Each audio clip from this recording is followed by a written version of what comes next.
Rapid Solicitors, sponsors of the Elite Ice Hockey League on Sky Sports.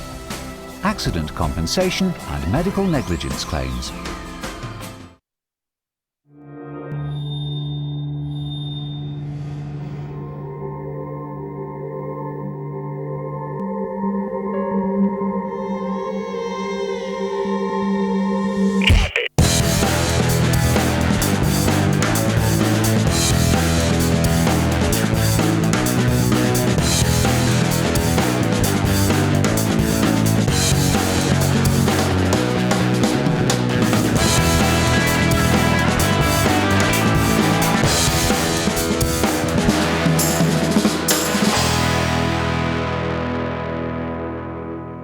Hello and welcome to the Rapid Solicitors Elite Ice Hockey League highlight show here on Sky Sports. We've got some crackers for you this week from the top, the middle and the bottom of the Elite Ice Hockey League. Here's what we've got coming up. The Braehead Clan's winning streak comes to an abrupt end. There's highs and lows for the Nottingham Panthers. But the Belfast Giants end the weekend on a high. 2 wins from 2 games for Doug Christiansen's team. Hello folks and welcome to another week's action from around the Elite Ice Hockey League. You'll see that I'm joined by my old mucker Rick Strachan, the assistant coach with the Nottingham Panthers. And Strax, I think we said it a couple of weeks ago, business end of the year. It's when it gets exciting, it's when every game matters. And the league hasn't been letting us down the last couple of weeks, has it? No, it certainly hasn't. The top, the middle and the bottom, everybody's fighting for a playoff spot. Everyone's fighting for a league title in both conferences. It's a very interesting time of year. Folks don't realise, but before we record this show, we all sit through the highlights and we were looking at the league standings and we got 4, 5, 6 different talking points. Who's going to make the playoffs? Who's going to finish in what position? Who's going to win the 2 conferences? And of course, who's going to win the title? It's been a raving success, that whole conference system, especially up north, especially in that Gardner conference. Oh, it certainly has. I think there's only 5 or 6 points separating first to the bottom. And, a good weekend keeps you where you are, and a bad weekend could drop you down right to the bottom. So every game's very important. That's what we want in this league. Just very briefly, the Nottingham Panthers, top of the table. I'm telling everybody it's a done deal. It's game over, but you're taking it game by game. I'm sure you're going to tell me that. Of course we are. Yeah. It's you can tell everybody it's a done deal. I wish it was a done deal, but it's not. We still have 13 games left. 2 against Sheffield, 2 against Belfast, critical games, and then the rest of them you have to win. You can't overlook maybe the smaller clubs and say it's an easy weekend. Let's get ready for the next weekend. You got to take every game as they come, and then get the boys prepared and go out there and play at your best. That title running, Strax has got a great stat for you. It's coming up later on in the show. First of all, some hockey action. We'll head up to the Odyssey Arena in Belfast. The Giants were taking on Sylvain Cloutier's Hull Stingrays. Here's how they got on. The Belfast Giants' home form as late has been pretty poor, so a big game for them at the Odyssey Arena. And the nerves were certainly going at home because they fell behind. 40 seconds into the game, well worked. Silverthorne and Wood get the assist, Dooley scoring his 6th goal of the season. But the Giants went on the power play. Midway point in the game, this was lovely work by Clark and Peacock, and alone at the back door was Sorette. An 8th goal of the season, proving a good signing so far for the Belfast Giants. Things began to go in the home side's favour the longer the period went on, and they got their 2nd goal. Good move on the netminder there by Stewart. Phillips and Toe getting the assist. So 2-1 lead to the home side at the end of the first period. Then a break down the ice by Rycroft. Eventually it goes in on the rebound for Shields, a 19th goal of the season for him. 58 seconds gone in period 2. It was 3-1, but the goals kept coming in period 2. A minute later, suddenly Dooley all alone on the doorstep. 3-2 game, and it is certainly alive. But back came the Giants again on the power play. 3:45 into period 2. It was 4-2, so that 2-goal lead was restored. Robbie Sandrock with a lovely goal. But the Stingrays refused to lie down, and still they went in on net. Rody in there, a lovely shot from left point. That made it 4-3.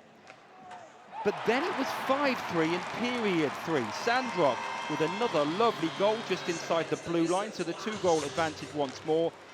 And the Stingrays came back again. Squires with his 5th of the season, but that's as good as it got for them. Belfast Giants 5, or Stingrays 4. Oh, they sneaked through, but sneaked through they did indeed. 2 valuable points for the Belfast Giants. I was just saying to you, Rick, if only that Robbie Sandrock could shoot the puck, he'd be half decent player, wouldn't he? As coaches, the thing is, don't let him shoot the puck. You can see right there, he's got a bomb, and you know, if he shoots the puck, there's always a chance it's going to go in from the net from anywhere. There's some big shots in the league, isn't there, this year? There's some guys who shoot the puck really well, but probably none of them as well as him. He's got a clinical shot. Yeah, I would say he probably has the hardest shot in the league this year. He gets it away so fast, and he's very accurate. Are the Belfast Giants not playing great at the moment, but just finding a way to win? They're just getting through games, aren't they? Most of us would have had them down to beat Hull a little bit more convincingly. They struggled at different points of the weekend, but they are just getting through. They're going through a lean spell, but collecting the points. Yeah, all teams go through lean spells where things just aren't going your own way, and you got to grind it out. And there's, you know, you go into a game thinking, you know what, if we play well, we should win by 3 or 4. And the next thing you know, it comes down to the last 2 minutes and you win. But that's a sign of a good team. You know, you're not always going to be at your best, and it's who can win when you're not at your best. Is the title? Who's going to win the title? And flipping it over, the Hull Stingrays, another good game. They played well. They got really close, but just didn't get the job done. And that's been a story of their season. Close, but no cigar. Yeah, they've had, you know, they played the top teams very close many times and come up a goal short, or, you know, a silly penalty, or, you know, the goalie should have made a stop. But now they just got to keep battling. You know, they're in a battle for the playoffs right now, and they got a couple games in hand, and they got to win them. Mm-hmm. That was an interconference game. Another interconference game going on the same night was up in Braehead between the Clan and the Sheffield Steelers. Remember, Braehead had not lost a game under new coach Paul Gardner. Remember, Jordan Kristanovich hadn't played since Gardner had taken over. But the Braehead Clan came to an agreement with Kristanovich just before the game. Kristanovich played. That would make Braehead better. Cracking chance to beat the Steelers. Let's see how they got on. Braehead went into the game on a 4-match unbeaten run under new head coach Craig Gardner, and of course now a return for Jordan Kristanovich, who was released from his coaching duties a few weeks ago. But the first goal of the night went to the Steelers there, all alone. Phillips, the pass from Limpright, so 1-0 to the Steelers. But the Clan came back and Kristanovich scored a 12th goal of the season. He seems thrilled, back in the lineup, of course, after relinquishing coaching duties and a short illness. So that was 1-1 and game on at Braehead. But all alone in the slot was Gertson. Limpright fed him. 13-18 gone in the game. That was 2-1 Steelers. They began to turn the screw in period 2. Tate shot there deflected by Gertson, his 2nd of the night, his 16th of the season. That one made it 3-1, but Braehead were not going to lie down. They seem to have found some real fighting spirit under their new coach. Hansen there driving in his 2nd goal of the season. That made the game 3-2. And then the Braehead Arena was jumping. This a dress rehearsal for the Challenge Cup semi-final. A terrific goal there from Goldie, a 24th of the season, leveling the game up at 3-3. But Sheffield, they weren't finished in period 2, and neither was Gertson. On the rebound there, he scores a hat-trick goal. 4-3 to the Sheffield Steelers. It was a thriller for both sets of supporters. To period 3, Sarridge credited with that goal, a 6th goal of the season on the power play. So a 2-goal advantage for the Steelers. Still time for one more goal in the game. Farmer and Hartmanis get the assist on Goldie's 2nd of the night. Final score, Braehead Clan 4, Sheffield 5. Another close one, this time from Braehead. The Sheffield Steelers just sneaking through with a 5-4 victory. It's funny, I was speaking to Paul Thompson driving up here tonight, and he was saying that when Coventry played short-handed, they played really well. They get back to full strength, they lose a couple of games. A little bit similar there with Braehead. They get their bodies back, and it just didn't happen for them. Well, I've been in situations like that where, you know, the guys just all bound together and they say, listen, you know, we got to play super hard, and the guys give 110%, and then all of a sudden they're going, oh, we got all our guys back, and they kind of let their guard down for a couple of games, and they're going, oops, we lost, just because they didn't give the same type of effort they had when they were short-staffed. Great job by Braehead, though, keeping Kristanovich. It was an awkward situation that he was in when a new coach comes and takes his position. But in Kristanovich, they've got one of the premium players in the league, and they did everything possible to keep him, and a good job for the Braehead Clan fans as well. They don't want to see their best players leaving. They want to see them staying and contributing. Yeah, so whatever happened there, I don't know what happened behind closed doors, but it's good for the Braehead clan to keep him. He's one of their better players. They want to win the title in their division, and he's the guy that can help them do it. Good result, though, for the Sheffield Steelers. An unlikely hero, many may say. Stephen Gertson, let's take a look at his hat-trick, and very similar to the Sheffield Steelers' goals right now, aren't they? They go into the net very well, and that's where they're getting their rewards. Right there, he just beats this guy off the wall, and it's a great shot, a quick shot, and he beats the goalie. But the next two, he's a power forward, and that's where he's supposed to be, in front of the net. Right there, he's got active stick. And right here, they just throw the puck on net, and he just pokes away at it, keeps his head down, and puts it in. So, he's a power forward, and that's where power forwards go, the front of the net. A lot of talk when he arrived because of the NHL games, the American League games, and he never really hit the ice running. He wasn't that flash Harry kind of player. But as the years gone on, he's kind of adapted to the league very well, and he's become more influential in the way the Sheffield Steelers play. Yeah, he's when he came over here, he did play in the NHL and the American League. He did one thing and one thing well, and that's what his whole role was. And now he comes here, and you expect him to score goals, kill penalties, play in the power play, and it takes a while for these guys to adapt. But I like the way he plays. He's big, he's strong, he's physical. He goes to the net, and now he's finding his hands. He is indeed. Right, time for a break now. But when we come back, action from the Sky Dome Arena. Strax was there with his Panthers taking on the Coventry Blaze. See you after the break.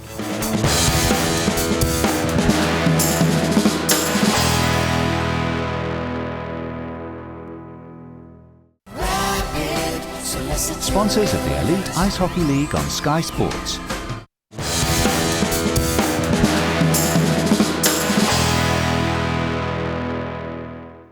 Hello and welcome back to the Rapid Solicitors Elite Ice Hockey League highlight show here on Sky Sports. Straight into hockey action, and it was a tough weekend for Strachan and his Nottingham Panthers team. On Sunday, they had to go to the Motorpoint Arena in Sheffield to take on the Steelers. But with that in the back of their minds, first of all, they had to get past the Coventry Blaze on Saturday. A big battle at the Sky Dome. Chris Ellis will talk you through it. Panthers went into this one on the back of 5 wins in a row, but Coventry without a win in their last 7. And the Panthers, well, they hadn't done so well at the Sky Dome in recent years, but of course this season that's been very different, including an 8-0 victory.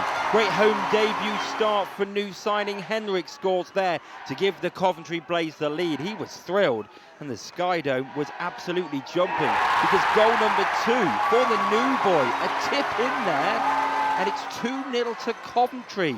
Don't forget they went 2-0 ahead in Nottingham recently, so they certainly weren't going to rest on their laurels. A hit there by Cameron on Lepine.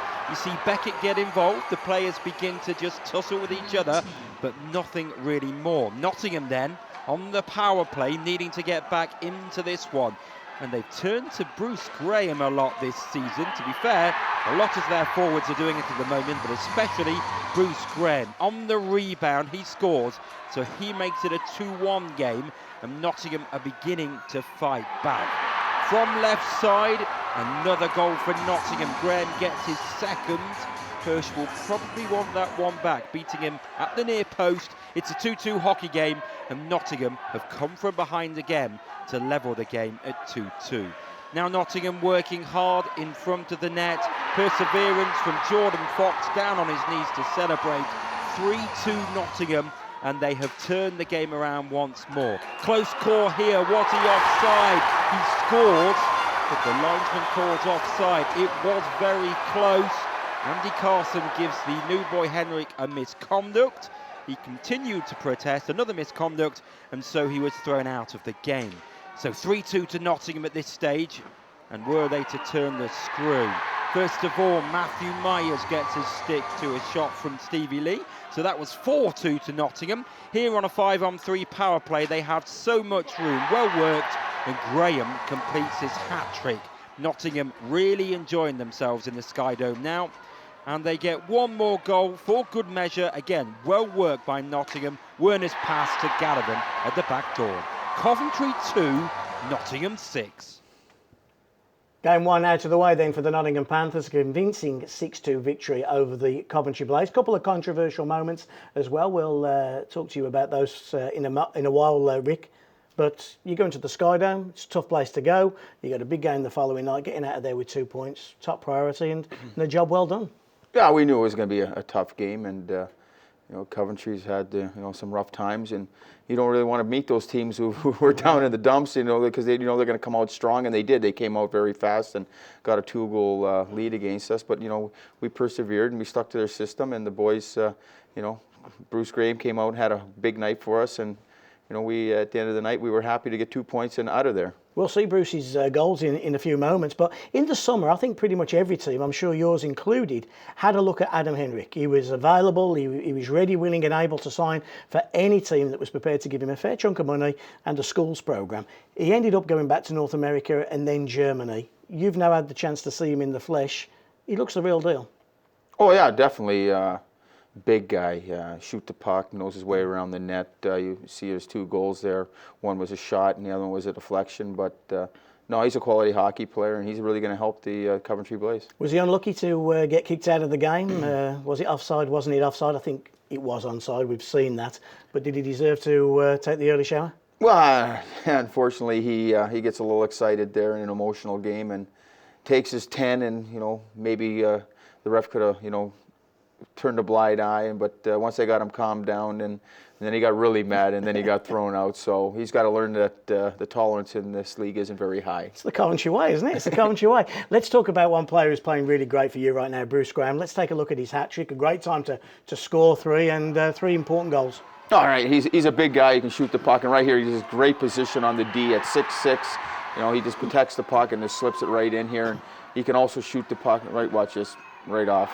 He sees the goalie cheating on him, and he just pulls the trigger, and in it goes. And then right here, this is a great goal. Hard pass through the crease, stops it, patient, poised, and then just roofs it. A very different player to Stephen Gertson, who we were just talking about, but very similar perhaps. Not the quickest of starts for Graham, but as the years gone on, he's kind of adapted to the league as Gertson has, and now he's probably one of the top scorers in the league. Yeah, he's a big guy. I think all guys over 6 foot start slowly, and once he found his feet and his hands, he's been almost unstoppable. He's got good hands for a big man as well, hasn't he? Great hands, soft hands. He shoots the puck very quick and very accurately. I think he's got close to 30 goals now, and when he gets in close, he doesn't miss. No, he doesn't indeed. There was another game that we can't bring you highlights of. The game up at Kirkcaldy, a cracker as well if you're a Five Flyers fan.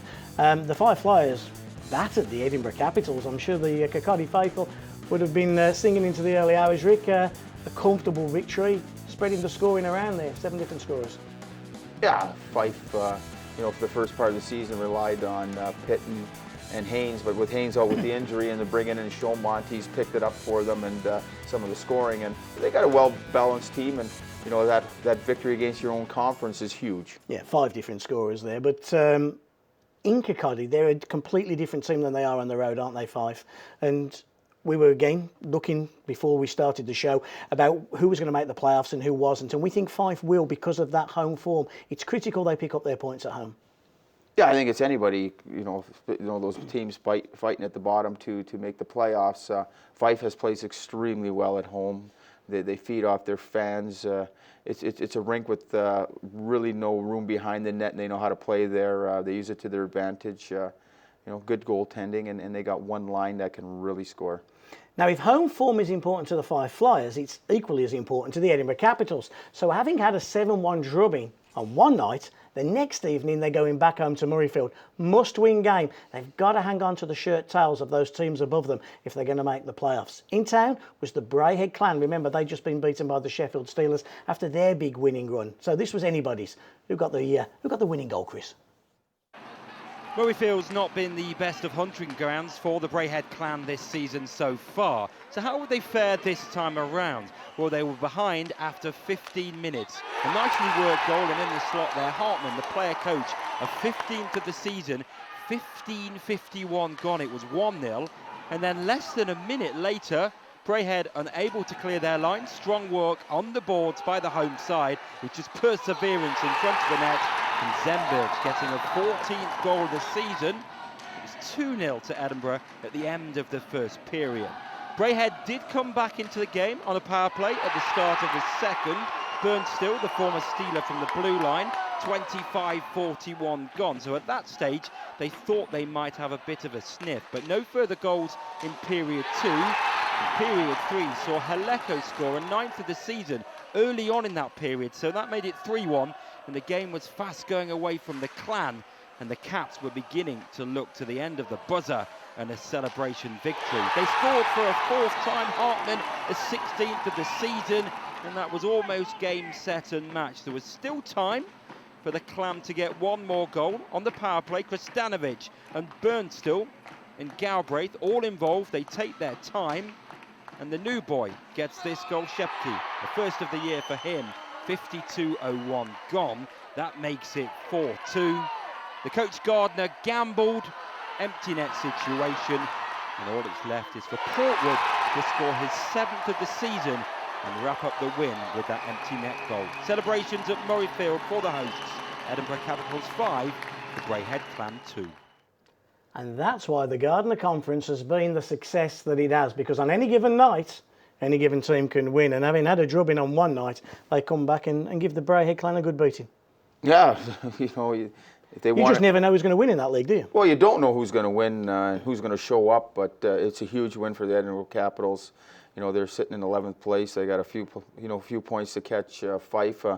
All important home game, and they came up with the victory. And again, home form critical. And we just said, watching those highlights, Murrayfield, even for the biggest sides, just a horrible place to go because it's big, it goes quiet, it kind of lulls you into a sense of insecurity, and then bang, bang, bang, they've got the players that can just open you up and score.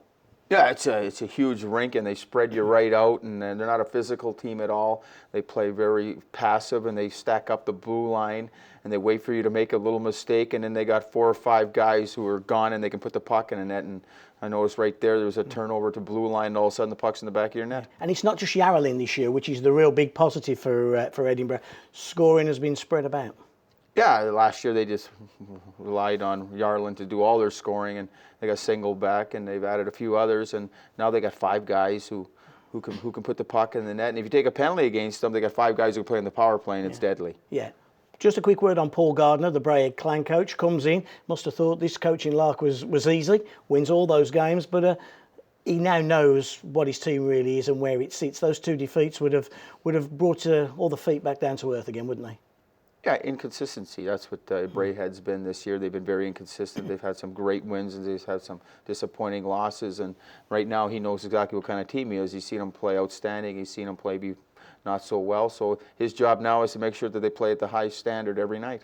Well, we end this part of the show with the Scottish Derby, and we start the next part with another Scottish Derby as the Fife Flyers travel to Dundee. You won't want to miss that one, so don't go anywhere.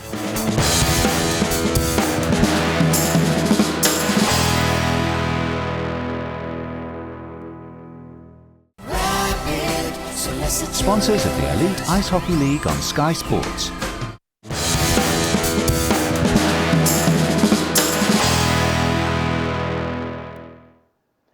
Welcome back to the Rapid Solicitors Elite Ice Hockey League highlight show here on Sky Sports. Now, we love the Gardner Conference, don't we? Because on any given night, any different team can win. So we've got a crackerjack game for you here. The biggest derby in Scotland. It's the Dundee Stars taking on the Fife Flyers. Chris Ellis will talk you through it.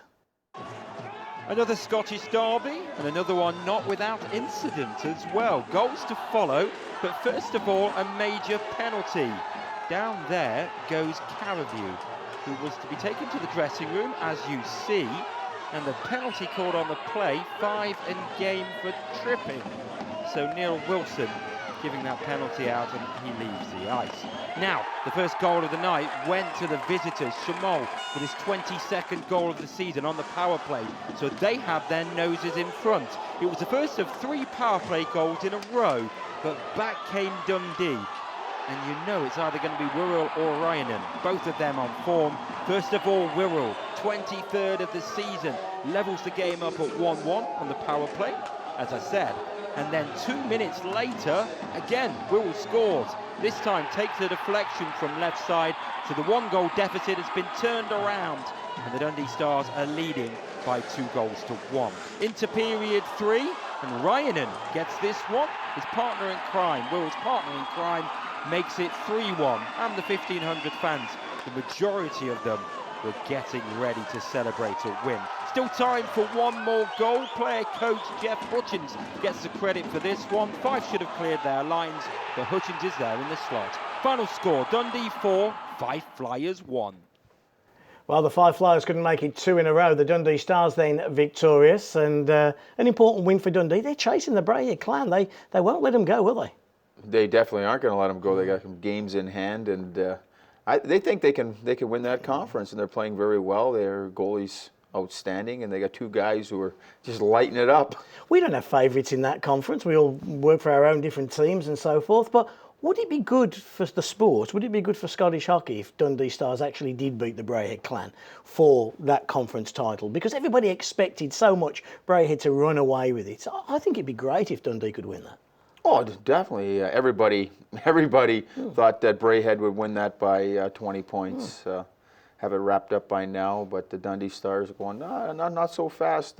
We got a good hockey team here, and we're going to push you right to the last game of the season. A couple of our favourite people in the sports are the Ward brothers, aren't they? And they've put such a lot of time and effort into Dundee and making them competitive, and then giving Jeff Hutchins not the biggest budget in the world, but to put a competitive team together. It would be a due reward for those guys. Yeah, it'd be just reward for some hard work and some dedication. The Ward brothers have invested a lot of time and money in their club, and it'd be nice for them to win a trophy. And the Five Flyers, again, a team that's so good at home, but yet struggling a little bit on the road. Yeah, they just got to find that consistency. You can't play one way at home and one way on the road. You gotta go on the road, and you got to grind it out, and you got to play good defense and have good goaltending to win. So with Five Flyers winning at home, with the Edinburgh Capitals winning at home, it was really important that the bottom place team, the Hull Stingrays, could pick up 2 points against the Coventry Blaze. It was a tough ask. How did they get on, Chris? A battle of two out-of-form sides at the Hull Arena. So who would score first and who would go on to win the game and get some much-needed confidence ahead of the ever-approaching playoffs? First goal of the night. It was celebration time for the Hull Stingrays on the rebound. Davis with a fourth goal of the season. So the home fans thought maybe it would be their night. The late penalty call here saw the game level. Shoot, a 12th of the season, 1-1. Campbell and Cameron getting the assist, 9:19 gone. They were the only goals in the first period. It was period 2 where the home side began to fall behind and suffer. A 14th goal of the season there for Greg Lee to make it 2-1 to the Coventry Blaze, and they began to turn the screw. Poor defending saw goal number 3. Cowley getting in on the act. Venus and Bruce are the assists on that one. 3-1 then to Coventry for a second period lead. It got better and better as the game went on, and they showed their dominance the longer the game went on too. Strong work in front of the net by the new boy Henrik. A third of the year already for him. 41 seconds gone in period 3, and it was 4-1 to the visitors. Campbell so strong for this one. Great work from him. And suddenly Cameron jumped onto the play to make it 5-1. So certainly things going in Coventry's favour the longer the game progressed. And they worked hard for this victory and scored some good goals. A free-flowing move here saw Domish jumping into the play at the back door. A third of the season. That made it 6-1. It was turning into a rout. There seemed to be so much space on the ice for the Coventry Blaze. Cameron and Shoot get the assist on this one. Bayrak, a 6th of the year. That was 7-1. 50 minutes and 40 seconds gone in the game. The only consolation for the Stingrays, it was a late power play goal for Davis, a second of the night. But they were well beaten. Hull Stingrays 2, Coventry 7. Let's be honest, you never saw that one coming, did you? A 7-2 victory. I had Coventry down to win that game, but I thought it would be a lot tighter. It's been a while since the Blaze blew the Stingrays away like that. Yeah, all the games they played this year have been very tight, a couple overtime games, and all of a sudden, Coventry Blaze, a little sense of urgency. Let's get a victory. They went out there and they buried the Hull Stingrays. Without Shea Guthrie as well.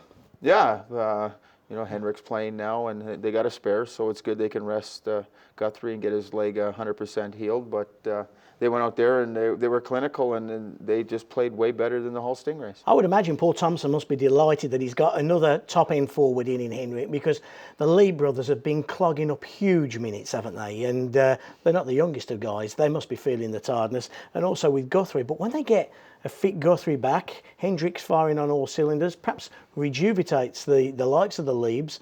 The Coventry Blaze are going to play an important part in who wins this league title because they have to play all the big guns still. Yeah, of course. They got quality hockey players. They've had some. They can do damage, can't they, that team? Huge damage. Yeah.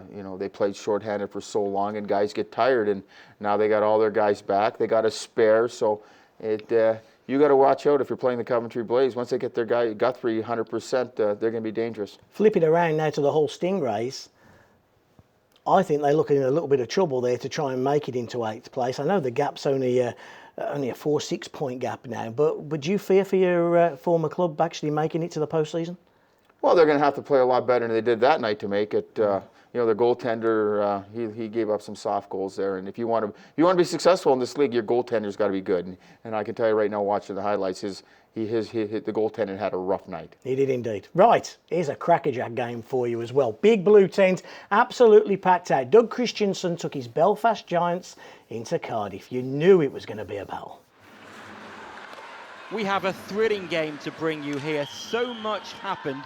It got very feisty to start, and no surprise when Belfast Stewart and Cardiff Adam dropped the gloves.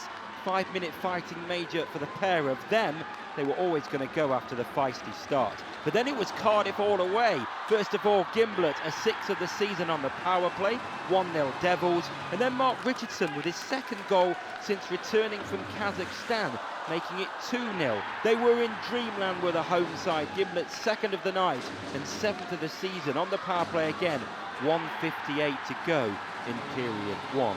Surely Belfast down and out, but no, the fight back began. Peacock scoring on the power play, another goal on the power play between these two sides. And then Rycroft short-handed at the midway point in the game. A 1-goal game going into the 3rd period. It was always feisty, and this incident here saw Keith of the Belfast Giants and Smith of the Cardiff Devils thrown out of the game. It was getting chippy. Then 2 missed penalty shots. Cardiff first of all, Ben Davis, he was denied. And at the other end, Colin Shields. So both sides having their chances with penalty shots. And the Giants levelled with 2.5 minutes to go.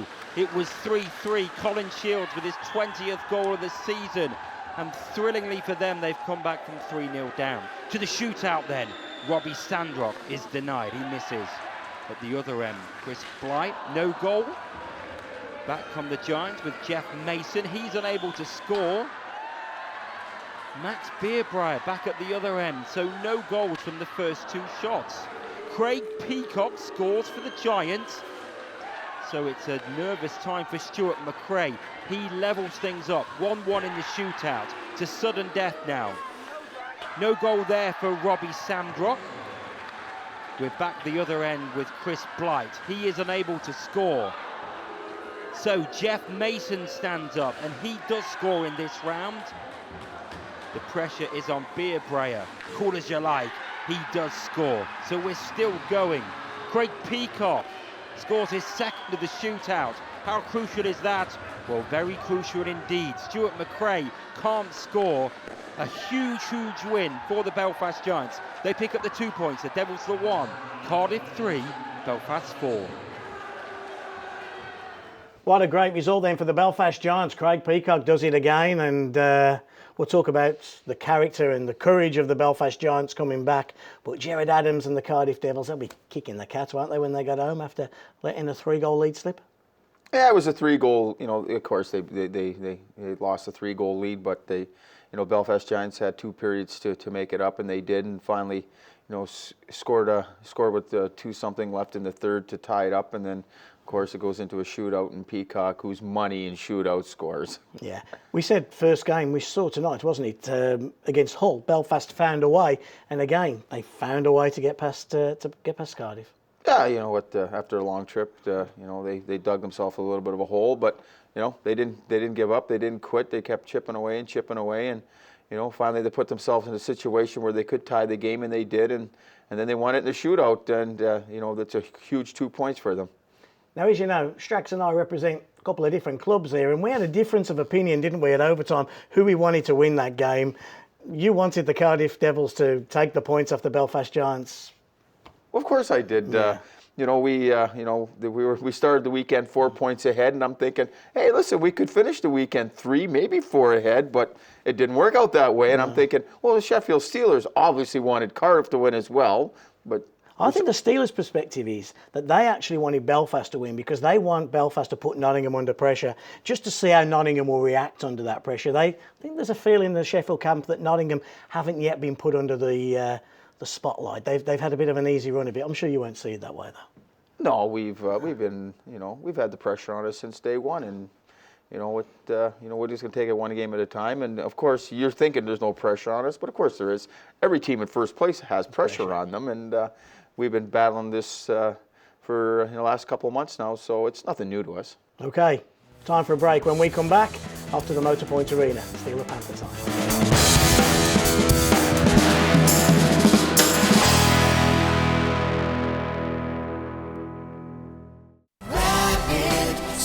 Sponsors of the Elite Ice Hockey League on Sky Sports.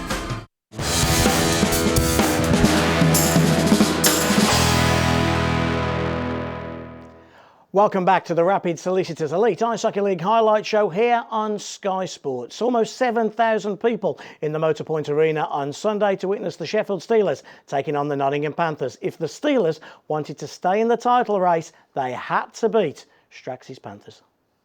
An absolutely massive game at the Motorpoint Arena. Defeat for the Steelers and their title challenge was probably over, but a win and they will be back in the race. First goal of the night, the man for the big occasion, Jeff Legui, shoots from the point on the power play.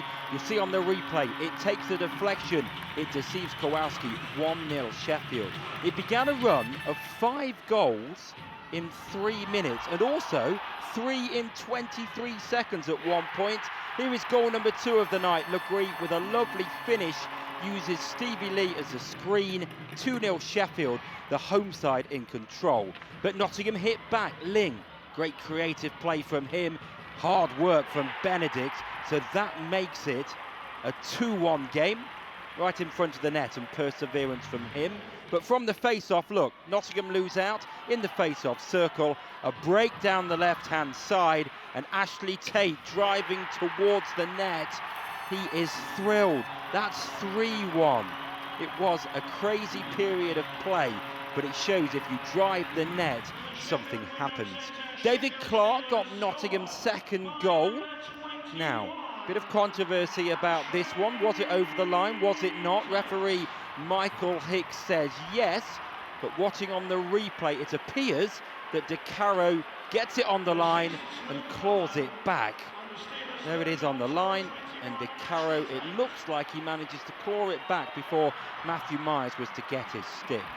This goal could be one of the goals of the season. Former Nottingham Panther Scott Champagne sells the dummy to Stevie Lee. What a terrific goal, worth seeing again. Pulls him inside out, and that is a terrific finish past Kowalski. 4-2 with just 1 minute and 10 seconds to go. Nottingham gamble by putting the netminder, and Goertzken gets it into an empty net. Big win for the Steelers. Sheffield 5, Nottingham Panthers 2. Well, one of us had a good Sunday. All that aside, it was a must-win game for the Sheffield Steelers. They were out of it, weren't they, if they didn't beat you? Yeah, it would have been tough for them to come back if they dropped any more points. But they came up, they played extremely well, they played tough, they played physical. Did they play like a desperate hockey team knowing it was last chance saloon? Yeah, I think every time the Sheffield Steelers and Nottingham Panthers play, it's a desperate hockey game. But they came out with a quick start, and we couldn't catch up. Yeah, a hectic period. We're going to see the highlights in a few seconds' time. But that first period, it was goal, goal, goal, goal. Poor old announcer hadn't got time to read the goals out. The next one was in the back of the net. 5 goals in the first period. Usually the games are finished 3-2, but no, it was a hectic period. And then it settled down to a grinded out hockey game, and it came down to the wire, and you guys pulled 2 quick ones in the end. Yeah, let's see those goals and talk us through them, because here's the Benedict goal. I just get David Ling behind the net with the puck and give him time, and he just lays it out there for Benedict, who makes a great play and beats John De Caro. That was 2-1. Ashley Tate 3-2. Yeah, right now, you know, they go to the net hard and he throws a hard puck across and actually just bats it out of the air. That's some great hand-eye. And this one here is no, throw it to the net and see what happens. Yeah. And Didn't it?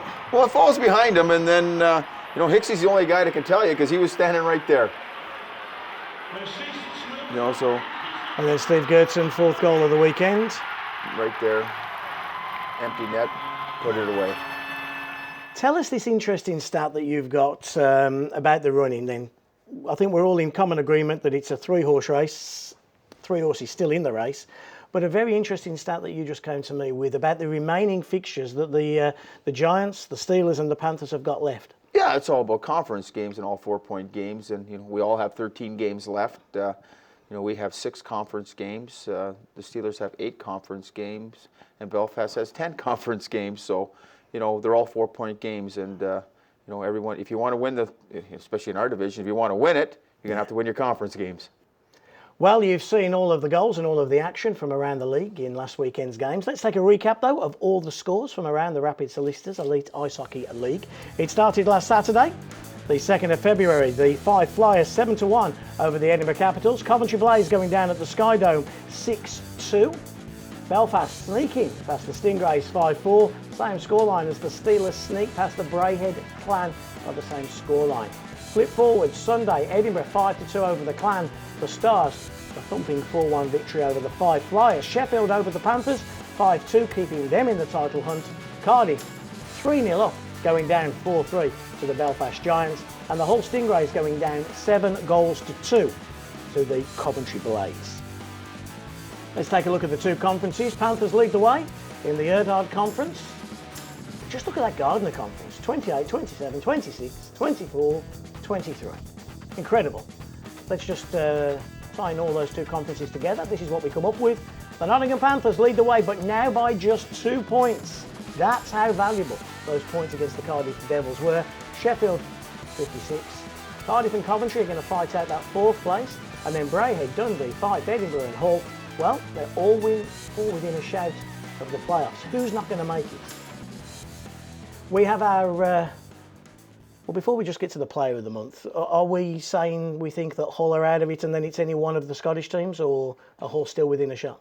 They're still within a shot. You know, they're just going to have to play better. There's no reason they can't make up a few points. So you got to win you know, they're going to have to win a couple road games, and their goaltender's going to have to stand on his head. Talking of goaltending, this month's Player of the Month was Riopel of the Dundee Stars. He's had another good month. He hasn't had anything but good months, has he, that lad? Yeah, he's a good goalie. He never gives up on pucks. He's very agile. He makes huge saves. He keeps him in hockey games. You know, is that the difference for the Dundee Stars this year, that every night they have a chance because of him? Yeah, he's an outstanding goalie. He never quits on pucks. He makes big saves for him. He's very consistent. You know, you're going to get every night, and you know the Dundee Stars are where they are because of him, and they got some guys who can score. Right, let's take a look at some fixtures then. We politely request that you take in a game. You've seen some great action last week. There's some great action coming up this week as well. Here are the fixtures then for this weekend coming. Starts off on Saturday, the 9th of February. The Hull Stingrays taking on the Dundee Stars. The Braehead Clan against the Edinburgh Capitals. And the 5 Flyers taking on the Cardiff Devils. On Sunday, 3 more games. Edinburgh Fife, Dundee Hull, and the Coventry Blaze taking on the Braehead Clan. You'll be able to see all the goals and the action from those 6 games on next week's show. 5:30 p.m, Sky Sports 3, we've been promoted. So make sure you set your recorder for that one if you're still at work, but you'll get all the action. Now you may be wondering why there is only 6 games next weekend, and that, folks, is because the Belfast Giants, Sheffield Steelers and Nottingham Panthers won't be playing games, as many of their players are out in Latvia with the GB national team. It's the final round of the pre-Olympic qualification tournament. It's going to be a tough ask for GB, but as a former player and a former coach of Great Britain, you must be wishing the boys well. But just explain how tough a job it will be for them to make the 2014 Olympic Games. Well, they got to go out there and they got to take it one game at a time. You know, they're going to play against some teams that are ranked, you know, a lot ahead of them. They got to go there and take it one game at a time. you know, some British pride, some good goaltending, and Just talking about goaltending, of course, they've just lost Murphy, haven't they? Who's going to start, do you reckon? Do you reckon Lyle or Bounds will get the nod come game one against Latvia? Oh, I would go with Stevie Lyle. He's a veteran goalie. He's played in these tournaments before. He's with the GB team for many years, and he's still a really good goaltending. And I would go with the old experienced guy who's been there and who's not going to crack under pressure. Okay, and is there a chance? There's always a chance. Always a chance. You know, you got to take it one game at a time. They're going to play the first game. You got to go out there, give it everything you got. Hope your goalie stands on his head. If you win that one, momentum. And once you get momentum, you just ride it. You ride it. Folks, this time next week we'll know if GB are going to the Olympic Games. Go and take in an Elite League game. Thanks for watching the show tonight. We'll see you next week. Take care.